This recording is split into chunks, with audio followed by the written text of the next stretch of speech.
Hello guys. जैसा कि पता है कि अभी रेलवे की जो एनटीपीसी है उसका ऑलमोस्ट रिक्वायरमेंट ख़त्म हो चुका है और जो भी जेई की या एलपी की जितने भी वेटिंग लिस्ट है सबकी वेटिंग क्लियर हो चुकी है। जिनकी किस्मत थी सबकी बहुत जॉब लग चुकी है। ऑल द बेस्ट सबके लिए। और कोई सीजीएल के थ्रू सीएचएसएल के थ्रू लग चुके हैं।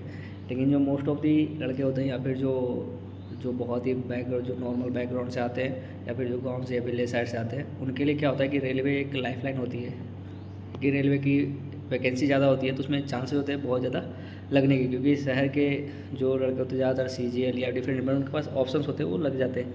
लेकिन बहुत बड़ी वैकेंसी आती है तभी जाके गांव के लोग या फिर जो नॉर्मल जो लोग होते हैं वो लोग आते हैं और रेलवे एक बहुत अच्छी लाइफ भी देती है सबके लिए। तो रेलवे की वैकेंसी अभी आ नहीं रही है तो क्या चांसेस है कि कब तक रेलवे की वैकेंसी आ जाए। तो देखो रेलवे की वैकेंसी मोस्ट प्रॉब्ली ना नेक्स्ट टू नेक्स्ट मंथ तक आपको ज़रूर दिखेगी, क्योंकि नेक्स्ट ईयर इलेक्शन है तो उससे पहले लोग पक्का से पक्का कुछ ना कुछ वैकेंसी निकाल करके वो क्लियर करना चाहेंगे ताकि। और अगर जो पैटर्न भी देखो तो लास्ट ईयर जब जनरल इलेक्शन था वहाँ पे जब लोकसभा का इलेक्शन था उससे पहले अच्छी खासी वैकेंसी आई थी। तो इस बार भी चांसेस है कि अच्छी खासी वैकेंसी आएगी। इससे कोई रिलेशन नहीं होता है, लेकिन ये होता है कि नॉर्मली उस टाइम पे फटाफट सारी चीज़ें क्लियर हो जाती है, क्योंकि जो भी बैकलॉग होती है जो भी वैकेंसी होती है उस टाइम पे कोई भी गवर्नमेंट चाहती है कि हम क्लियर करें, कोई भी हमारे पास बैकलॉग नहीं हो ताकि हमारी कोई भी इमेज ख़राब ना हो। तो वो सारी चीज़ें चाहती है कि फटाफट सारी चीज़ वैकेंसी फिल करें। जैसा कि राज्यसभा में भी मांगा गया था डिमांड की कितने वैकेंसी खाली है, तो 2-2.5 लाख के आसपास वैकेंसी अभी भी रेलवे में खाली है। तो most probably next to next month, क्योंकि जो चले थे ऑनगोइंग रिक्रूटमेंट था वो कंप्लीट होगा। और जो ऑनगोइंग रिक्रूटमेंट होता है उसको कंप्लीट होने के बाद ही वो नई वैकेंसी निकालते हैं। वो थोड़ी सी बीच में डिले हो गई थी, इस कारण थोड़ा डिले हो रहा है वैकेंसी आने में।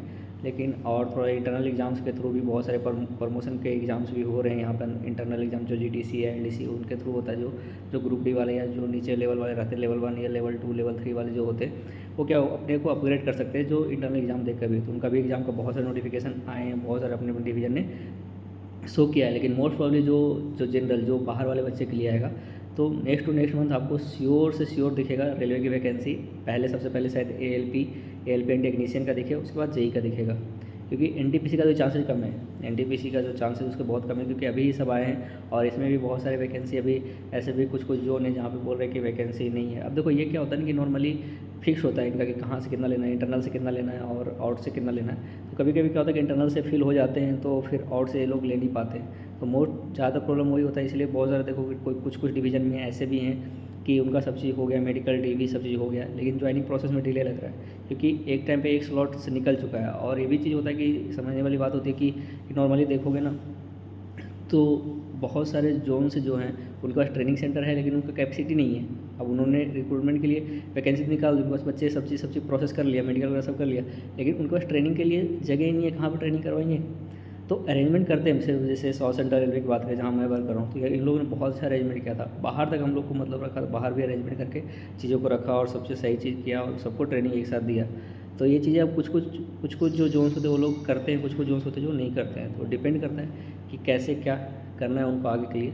तो जो रेलवे के अपकमिंग जो अभी वैकेंसी आने वाली है, मोस्ट प्रॉब्ली जो एएलपी एंड टेक्नीशियन और ग्रुप डी की वैकेंसी आएगी, उसके बाद फिर जेई की वैकेंसी आएगी। जो सीक्वेंस आता है वही सीक्वेंस में शायद जेई की वैकेंसी में इस बार एसएससी की वैकेंसी, सीनियर सेक्शन इंजीनियर की भी वैकेंसी आ जाए, क्योंकि उसको भी इस बार से कंटिन्यू कर दिया है। तो सीनियर सेक्शन इंजीनियर की भी वैकेंसी आ सकती है। तो मोस्ट प्रॉब्ली यहाँ पे यही चीज़ होने की चांसेज हैं। और देखो यहाँ पे कैसे क्या करना है प्रिपरेशन। तो प्रिपरेशन आपको करते रहना है, छोड़ना नहीं है। अगर छोड़ दोगे तो फिर पूरा लैग कर जाओगे, लैग करोगे तो जो रेगुलर पढ़ रहा है वो आगे निकल जाएगा। तो आपको अभी से कंटिन्यूस रेगुलरली पढ़ाई करते रहना है, छोड़ना नहीं है एक भी पढ़ाई छोड़ोगे बहुत प्रॉब्लम होगा। तो रेगुलर कंटिन्यूस पढ़ाई अपना करते रहो। अपने सेट जो डेली होता है करंट अफेयर पढ़ना, लूसेंट पढ़ना, जेली सेट लगाना, जो भी सेट मिले लगाते रहो। पढ़ाई कभी वेस्ट नहीं जाती, मैं तो ये बोलूँगा कभी भी पढ़ाई वेस्ट नहीं जाती। हमें लगता है कि हमें क्या बेनिफिट मिल रहा है, लेकिन आपको एट द एंड बहुत ही बेनिफिट मिलता है इन पढ़ाइयों का। हमें भी जब वो स्टार्टिंग में थे, यार मैं पढ़ रहा हूँ जीके पढ़ रहा हूँ, कोई बेनिफिट नहीं हो रहा है, कुछ बेनिफिट नहीं हो रहा है, क्या कर रहा हूँ ऐसे जो कोई जीके नहीं, कोई मैथ्स लगाने में लगा हुआ है, मैं फिर जीके पढ़ता था, कोई बेनिफिट नहीं हो रहा है। लेकिन एट द एंड किससे रिजल्ट बनेगा, आपका जीके जीएससी रिजल्ट बना के देगा आज के डेट में। तो आप पढ़ते रहो अपने साइड से कोई ढिलाई मत करना, तभी सरकारी जॉब लग पाएगी। सरकारी जॉब ऐसे नॉर्मली नहीं लगती, गवर्नमेंट जॉब है, बोलते हैं गवर्नमेंट जॉब। तो गवर्नमेंट जॉब लगने के लिए 2% के अंदर आना होता है, और 2% आने के लिए आपको मेहनत भी 2% जैसा ही करते रहना पड़ेगा। वही ये नहीं होता है कि अब आए 5-6 महीना में। वो होता है कि गॉड गिफ्टेड कुछ होते हैं लोग जो लेके निकल जाते हैं 5 से 6 या 8 महीने में, लेकिन जो नॉर्मल बच्चे होते हैं उनको टाइम लगता है। तो आप किस कैटेगरी में आपको खुद पता है, तो आपको बस मेहनत करते रहना है, छोड़ना नहीं है। जिस दिन छोड़ दिए प्रिपरेशन करना गवर्नमेंट जॉब में, जहाँ रिलैक्स लिए, तो आपसे बहुत सारे बंदे ऐसे हैं जो आपसे आगे निकल जाएंगे। तो मैं यही बोलूँगा कि वैकेंसी की बस थोड़ा सा वेट कर लो और साथ में लगे रहो। ऑल द बेस्ट, आगे प्रिपेयर अच्छे से करते रहो यहाँ पे।